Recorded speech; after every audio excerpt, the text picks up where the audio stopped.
Hello dear students, कैसे हो आप सब बच्चों। आई होप आप सब लोग अच्छे एंड हेल्दी होंगे। So welcome back to your maths classes. In today's class we are going to start with a new chapter, that is fractional numbers. तो बच्चों आज हम क्या सीखने वाले हैं, हम लोग fractional numbers सीखेंगे। बच्चों आप लोगों ने मल्टीप्लिकेशन, एडिशन, सब्ट्रैक्शन, डिवीजन ये सब पढ़ लिया है and now there is a new concept for you all, that is fractional numbers. Now बच्चों अमन's mother gave him one biscuit to feed the dog Tommy. तो बच्चों अमन की मदर ने उसको एक बिस्किट दिया था टॉमी को खिलाने के लिए। His sister Neha came and started quarreling with Aman for feeding the dog. And then बच्चों अमन की सिस्टर आई नेहा एंड वो उससे थोड़ा सा लड़ने लग गई कि उसको फीड करना है डॉग को।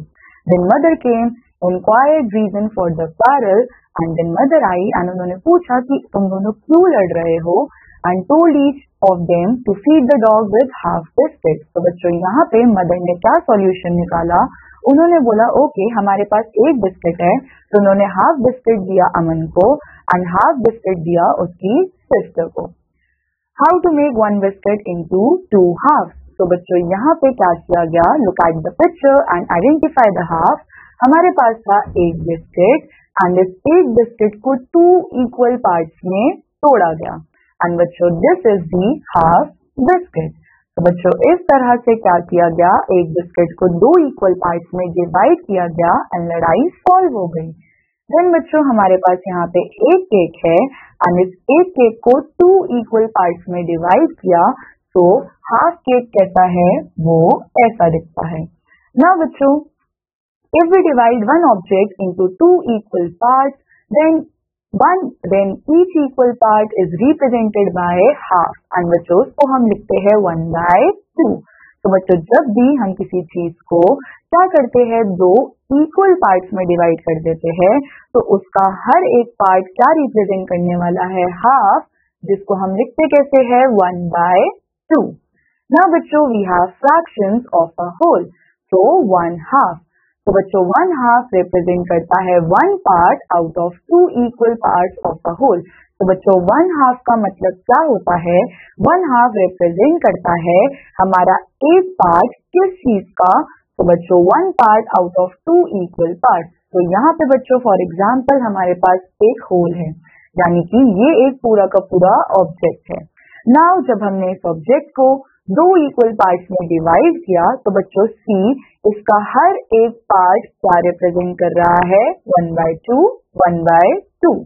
देन बच्चों जब हम इन दोनों हाफ को आपस में दोबारा से ज्वाइन कर देंगे, तो सी इन दो हाफ ने मिलकर दोबारा से क्या बनाया, एक होल बनाया। ना बच्चों नेक्स्ट वी हैव 1/3।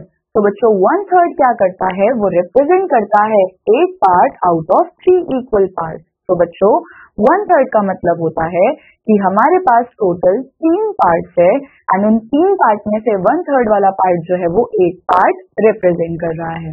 तो बच्चों 1/3 को हम लिखते हैं एज 1/3। तो सपोज बच्चों हमारे पास ये एक होल है एंड हमने इसको डिवाइड करा है 3 इक्वल पार्ट्स में। नाउ बच्चों हर एक पार्ट क्या कर रहा है, वो रिप्रेजेंट कर रहा है 1/3 1/3। एंड बच्चों जब हम इन तीनों पार्ट्स को दोबारा से ज्वाइन कर देंगे, तो ये 3/3 क्या करेंगे, दोबारा से मिलकर एक होल बना देंगे। देन वी हैव 1/4 एंड बच्चों 1/4 का मतलब क्या होता है, वो रिप्रेजेंट करता है एक part out of how many parts, out of 4 equal parts. तो बच्चों हम लोग 1/4 को लिखते हैं एज 1/4। तो सपोज अब हम लोगों ने क्या किया, अब हमने एक होल को यानी कि हमारे एक ऑब्जेक्ट को 4 इक्वल पार्ट्स में डिवाइड किया। तो बच्चों जैसे ही हम एक ऑब्जेक्ट को 4 इक्वल पार्ट्स में डिवाइड करते हैं, तो हर एक हाफ, हर एक पार्ट क्या रिप्रेजेंट करेगा, 1/4। ना बच्चों जब हम इन चारों 1/4 को आपस में मिलाएंगे, तो ये क्या बना देगा, दोबारा से एक होल बना देगा। ना बच्चों नेक्स्ट हमारे पास है एक्सरसाइज 6A। हमको कलर करना है शेप्स को that they are divided into 1/2 और हाफ। तो बच्चों हम लोगों को कलर करना है शेप्स को जो कि क्या है, डिवाइडेड है 1/2 में या फिर हाफ में। तो बच्चों जैसे कि हमारे पास फर्स्ट पार्ट क्या है, इस पिक्चर का हाफ पार्ट यानी कि क्या होगा, ये वाला।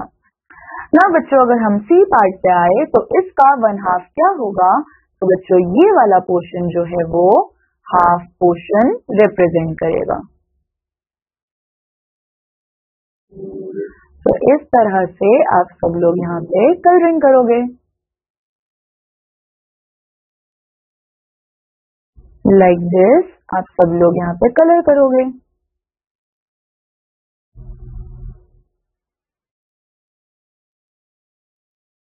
तो बच्चों इस तरह से आप लोगों को यहाँ पे क्या करना है, आपको कलर करना है हाफ पार्ट को। देन बच्चों नेक्स्ट हमारे पास क्या है, कलर 1/3 और 1/3 ऑफ ईच शेप। अब बच्चों हमको यहाँ पे हर शेप का क्या करना है, 1/3 पार्ट को कलर करना है। तो बच्चों यहाँ पे हम लोग कलर करेंगे इस पिक्चर में 1/3 पार्ट को इस तरह से। देन बच्चों इस पिक्चर के भी क्या है, 3 इक्वल पार्ट्स है, तो इसका मतलब इसका हर एक पार्ट क्या रिप्रेजेंट करेगा, 1/3। तो हम लोग यहाँ पे कलरिंग कर सकते हैं। तो इस तरह से आप लोग कलर करोगे 1/3 पार्ट्स को। देन बच्चों we have fractions of a collection. तो नाउ बच्चों टू फाइंड 1/2।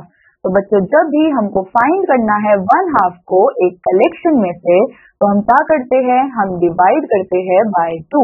जैसे कि बच्चों हमारे पास क्या है, हमारे पास यहाँ पर टोटल 12 बॉल्स है। तो बच्चों 12 का हाफ क्या होने वाला है, यानी कि हम लोगों को यहाँ पे 1/2 हाफ कलेक्शन निकालनी थी। तो हम सिंपली क्या करेंगे, 1/2 ऑफ 12। तो बच्चों इसका मतलब क्या होता है, हम लोग या तो क्या कर सकते हैं, हम 12 को 2 से डिवाइड कर सकते हैं, या फिर बच्चों 1/2 ऑफ 12 का मतलब होता है 1/2 into 12। तो बच्चों अब हम यहाँ पे क्या करेंगे, हम लोग 2 को कैंसिल आउट करेंगे 6 से, एंड बच्चों 6 into 1 क्या हो जाएगा, 6।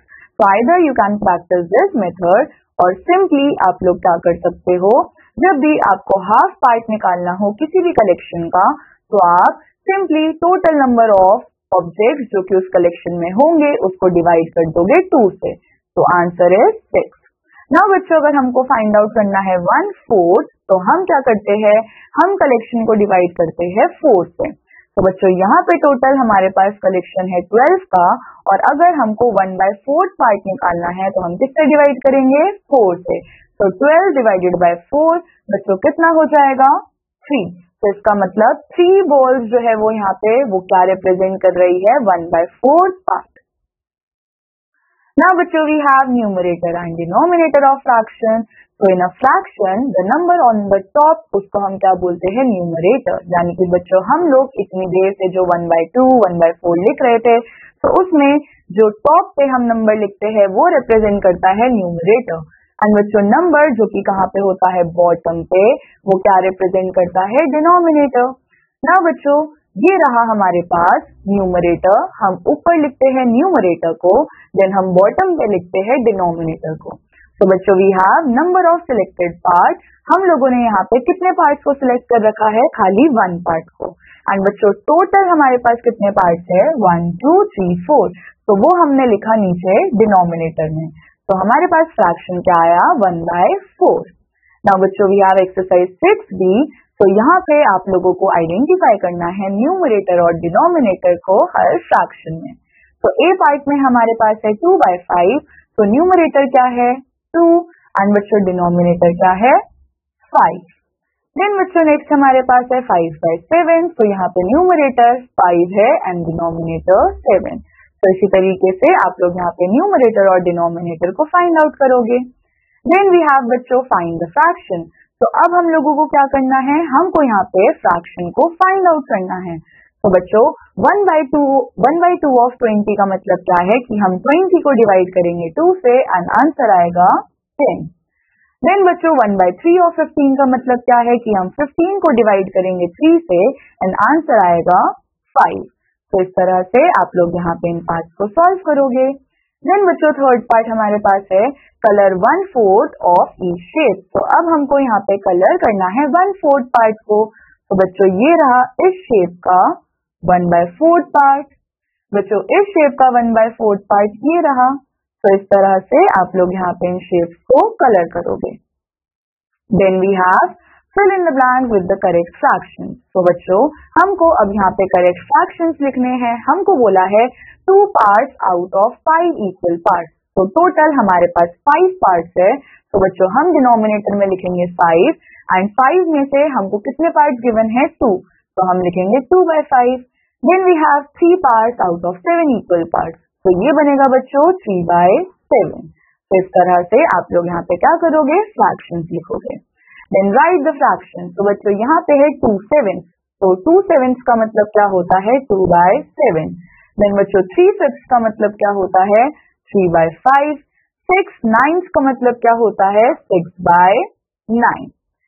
Then बच्चों next we have equivalent fractions. तो बच्चों when we multiply or divide the numerator and denominator of the given fraction by the same number, यानी कि हम क्या कर रहे हैं, हम लोग या तो मल्टीप्लाई करेंगे या डिवाइड करेंगे न्यूमरेटर और डिनोमिनेटर को सेम नंबर से, और वो नंबर क्या नहीं होना चाहिए 0. देन हमको क्या मिलता है, हमको मिलता है इक्विवेलेंट फ्रैक्शन. तो बच्चों जैसे कि हमारे पास यहाँ पे क्या है, हमारे पास था हाफ. तो बच्चों हम लोगों ने हाफ को क्या करा है, न्यूमरेटर और डिनोमिनेटर दोनों को मल्टीप्लाई करा है 2/2 से. तो बच्चों हम लोगों ने न्यूमरेटर को भी 2 से मल्टीप्लाई किया, डिनोमिनेटर को भी 2 से मल्टीप्लाई किया, तो हमको आंसर मिला 2/4. तो बच्चों ये हमारा क्या हो गया, इक्विवेलेंट फ्रैक्शन. ना बच्चों अब हमने क्या किया, हम लोगों ने 1/2 को मल्टीप्लाई करा न्यूमरेटर और डिनोमिनेटर दोनों को 4 से, हमें आंसर मिला 4/8. ना बच्चों इसके बाद हम लोगों ने 1/2 को मल्टीप्लाई किया 8 एंड 8 से, तो हमको आंसर मिला 8/16. तो बच्चों यहाँ पे इसका मतलब 1/2, 2/4, 4/8, 8/16 ये सब क्या है, इक्विवेलेंट फ्रैक्शन है. क्योंकि बच्चों अगर आप लोग क्या करोगे, इनको सिंप्लीफाई करोगे, तो सी जब मैं 2/4 को सिंप्लीफाई करूंगी मेरे को आंसर क्या मिलेगा 1/2. 4/8 को सिंप्लीफाई करूंगी अगेन आंसर मिलेगा 1/2. 8/16 को सिंप्लीफाई करूंगी अगेन आंसर मिलेगा 1/2. तो बच्चों इन सब का आंसर क्या आने वाला है 1/2. सो दैट मीन्स ये क्या है, इक्विवेलेंट फ्रैक्शन. Now बच्चों we have example, write the next 3 equivalent fractions of 3/5 या फिर 2/3. तो सबसे पहले हम लोगों ने 3/5 को मल्टीप्लाई करा है 2 से, answer is 6/10. Then we have 3/5 को हमने मल्टीप्लाई करा है 3 से ऊपर एंड नीचे, आंसर इज 9/15. देन बच्चों हम लोगों ने इसको मल्टीप्लाई करा है 4 से, तो आंसर इज 12/20. तो बच्चों ये तीनों ही क्या है, इक्विवेलेंट फ्रैक्शंस है 3/5 के. You can also check out. तो बच्चों जब हम 6/10 करेंगे तो हमारे पास आंसर क्या आने वाला है 3/5. यहाँ पे भी बच्चों 3/5, यहाँ पे भी बच्चों क्या आएगा हमारे पास answer, we will get 3/5. Now next we have comparison of fractions. तो अब हमको क्या करना है, look at the shaded parts of the following bars और लाइंस. तो बच्चों अब हम लोगों को शेडेड पार्ट्स को देखना है. तो हमारे पास यहाँ पे ये पूरा पार्ट शेडेड है, इसलिए हमने क्या लिखा 1. बच्चों यहाँ पे हम लोगों ने क्या करा, हम लोगों ने इस पूरे पार्ट में से खाली हाफ पार्ट को ही शेड किया, तो हमने लिखा 1/2. देन बच्चों हमने इस पूरे पार्ट को 3 इक्वल पार्ट्स में काटा एंड उसमें से खाली एक पार्ट को ही शेड किया, तो we have written 1/3. And then हमने इसको 4 पार्ट्स में काटा एंड एक पार्ट को ही शेड किया, तो आंसर इज 1/4. नाउ बच्चों comparing the shaded parts of the above bars और लाइंस, हमको क्या मिला कि शेडेड पार्ट जो है वो फर्स्ट बार का वो ज्यादा है as compare to the second. तो बच्चों हमारे पास जो ये फर्स्ट पार्ट था वो सेकेंड पार्ट से ज्यादा शेडेड था. देन बच्चों शेडेड पार्ट जो सेकेंड बार का है वो ज्यादा है किससे, थर्ड वाले से. देन बच्चों शेडेड पार्ट जो थर्ड वाला है वो ग्रेटर है किससे, फोर्थ वाले से. तो इसका मतलब हमको क्या मिला, 1 is greater than 1/2, 1/2 is greater than 1/3, 1/3 is greater than 1/4 and 1/4 is greater than 1/5 and so on. Now बच्चों keep in mind if the denominators of the fractions अगर वो equal है तो fraction with the larger numerator जो है वो बड़ा होगा. बच्चों अगर कभी हम लोगों को ऐसा fraction मिल जाता है जिसका denominator जो है वो equal है, तो अब हम लोग क्या करेंगे, हम लोग कौन से फ्रैक्शन को बड़ा मानेंगे जिसका न्यूमरेटर जो है वो ज्यादा बड़ा होगा. फॉर एग्जाम्पल अगर हमारे पास यहाँ पे है 3/5 एंड 2/5। तो बच्चों डिनोमिनेटर्स दोनों के सेम है, बट न्यूमरेटर किसका बड़ा है यहाँ पे, सो दैट मीन्स 3/5 जो है वो बड़ा होगा 2/5 से। Now बच्चों, if the numerator of fractions are equal, then fractions with the smaller denominator is bigger। बच्चों यहाँ पे क्या बोला जा रहा है, अब अगर न्यूमरेटर हमारे फ्रैक्शंस के इक्वल होंगे, दो फ्रैक्शंस के इक्वल होंगे, तो अब हम क्या करेंगे, जिसका डिनोमिनेटर छोटा होगा वो वाला फ्रैक्शन जो है वो बड़ा होगा। फॉर एग्जाम्पल, अगर हमारे पास यहाँ पे है 2/5 एंड हियर वी हैव 2/1, तो बच्चों कौन ज्यादा बड़ा, 2/1 जो है वो ज्यादा बड़ा होगा। Now we have ascending and descending order of fractions. तो बच्चों असेंडिंग ऑर्डर का मतलब क्या होता है, छोटे से बड़ा।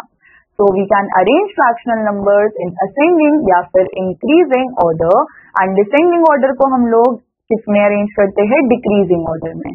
तो अगर हमको अरेंज करना है इन फॉलोइंग फ्रैक्शंस को असेंडिंग ऑर्डर में, तो बच्चों सी यहाँ पे क्या है, यहाँ पे सारे के सारे डिनोमिनेटर्स जो है वो इक्वल है। तो इसका मतलब अब हम किसको देखेंगे, हम लोग न्यूमरेटर्स को देखेंगे।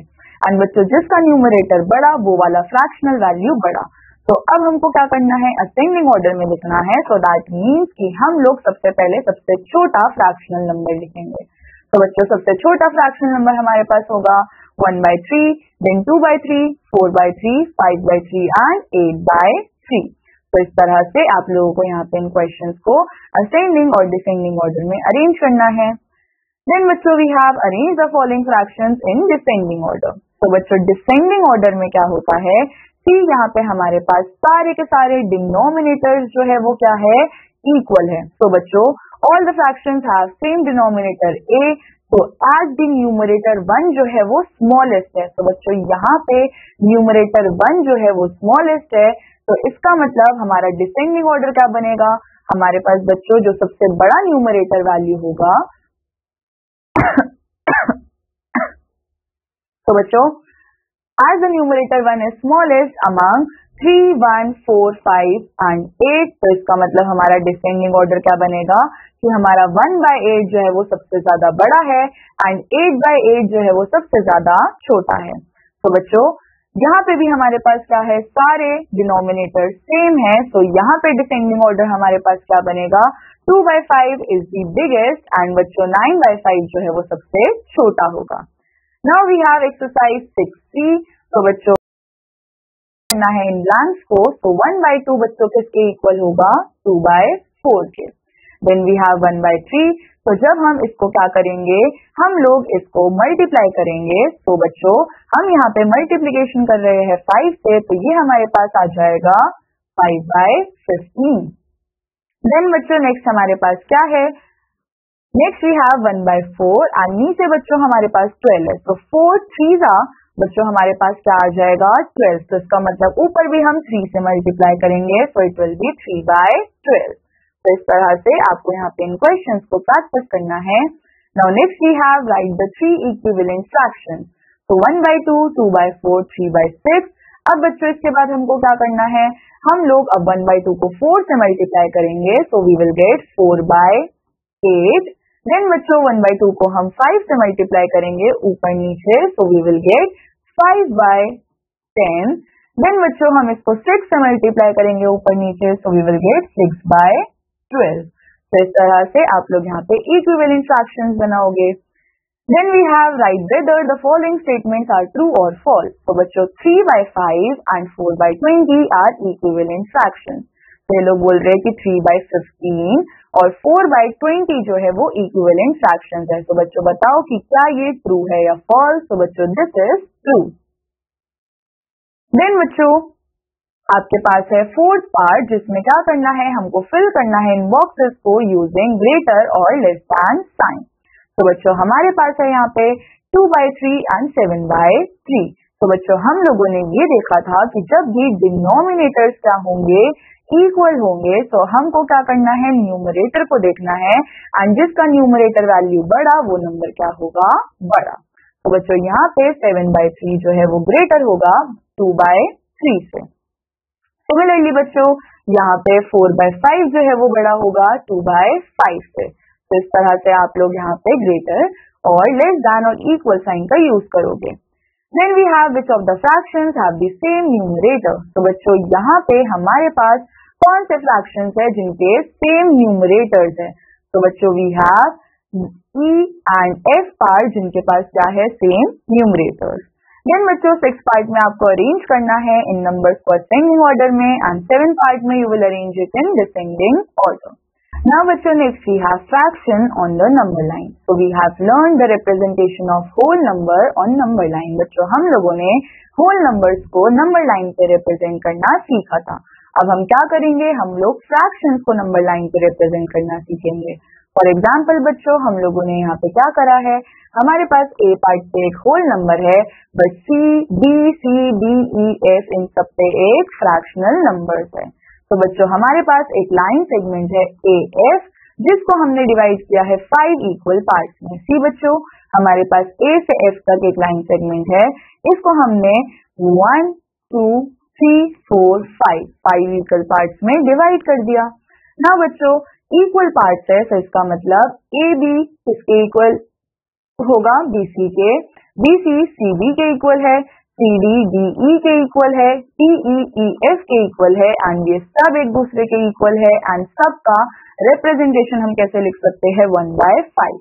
तो इसका मतलब बच्चों AC जो है वो क्या रिप्रेजेंट करेगा 2/5. क्यों, क्योंकि बच्चों B वाला पार्ट जो है यानी कि AB पार्ट जो है वो 1/5 रिप्रेजेंट कर रहा है एंड अब अगर हम A से C पे जाएंगे तो वो क्या रिप्रेजेंट करेगा 2/5. देन बच्चों AD रिप्रेजेंट करेगा 3/5, E रिप्रेजेंट करेगा 4/5 एंड AF रिप्रेजेंट करेगा 5/5 जो कि किसके इक्विवेलेंट है 1 के. ना बच्चों हमको रिप्रेजेंट करना है 3/4 को नंबर लाइन पे, तो हम क्या करेंगे, हम लोग हमारी नंबर लाइन को 4 इक्वल पार्ट्स में डिवाइड करेंगे एंड हर पार्ट जो है वो 1/4 पार्ट रिप्रेजेंट करेगा. ना बच्चों अब हम 1/4, 2/4, 3/4 एंड 4/4 जो है वो यहाँ पे रिप्रेजेंट करेंगे. Now we have exercise 6B. तो हमको फ्रैक्शंस को रिप्रेजेंट करना है by the point C and D on the number line. तो बच्चों यहाँ पे हम लोगों ने क्या किया है, हमने 0 to 7 हमारे पास एक लाइन है. तो बच्चों यहाँ पे हम लोगों ने इस लाइन को डिवाइड किया है इक्वल पार्ट्स में. कितने इक्वल पार्ट्स में, वी हैव 1, 2, 3, 4, 5, 6. तो बच्चों let's count its equal parts. We have 1, 2, 3, 4, 5, 6, 7. तो हमने इसको डिवाइड करा है 7 इक्वल पार्ट्स में. तो बच्चों हर पार्ट क्या रिप्रेजेंट करने वाला है 1/7. C पार्ट रिप्रेजेंट करेगा 2/7. देन बच्चों we have 3/7, 4/7 and D part क्या रिप्रेजेंट करेगा 5/7. तो इस तरह से आप सब लोग क्या करोगे, यहाँ पे इन नंबर लाइंस पे C और D को रिप्रेजेंट करोगे. Then second we have write the fractions represented by the points P and Q. तो बच्चों यहाँ पे हम लोगों ने क्या करा है, इस नंबर लाइन को डिवाइड किया है 13 इक्वल पार्ट्स में. तो अब हमको P और Q को बताना है कि इनका फ्रैक्शन क्या होने वाला है. तो वी हैव यहाँ पे 1/13. तो बच्चों 2/13, 3/13, 4/13 एंड ये हमारे पास क्या आने वाला है 5/13. Then we have 6/13, 7, 8, 9. तो Q क्या होगा 9/13. तो इस तरह से आप लोग यहाँ पे नंबर लाइंस को कंप्लीट करोगे. Now बच्चों on the basis of the previous concepts we have few questions over here, so let's practice them. We have multiple choice question. Pick the correct answer. Dash halves makes a whole. तो बच्चों कितने halves जो है वो एक whole बनाते हैं. तो बच्चों 2 halves जो है वो मिलकर एक whole बनाते हैं. Then we have the fraction for shaded part in the given figure is. तो बच्चों ये रही हमारे पास given figure. टोटल पार्ट्स हमारे पास 4 है, इसमें से एक ही पार्ट को हमने शेड किया है. So that means ये shaded part क्या रिप्रेजेंट कर रहा है 1/4. Then we have numerator of 2/5 is. तो बच्चों यहाँ पे न्यूमरेटर क्या है 2. Then the fraction with numerator 3 and denominator 5. तो बच्चों न्यूमरेटर 3 है और डिनोमिनेटर 5 है, तो फ्रैक्शन क्या बनेगा 3/5. तो बच्चों this completes our chapter. I hope आप लोगों को फ्रैक्शंस काफी अच्छे से समझ आया होगा. बच्चों I will meet you in the next chapter. Till then take care, bye bye.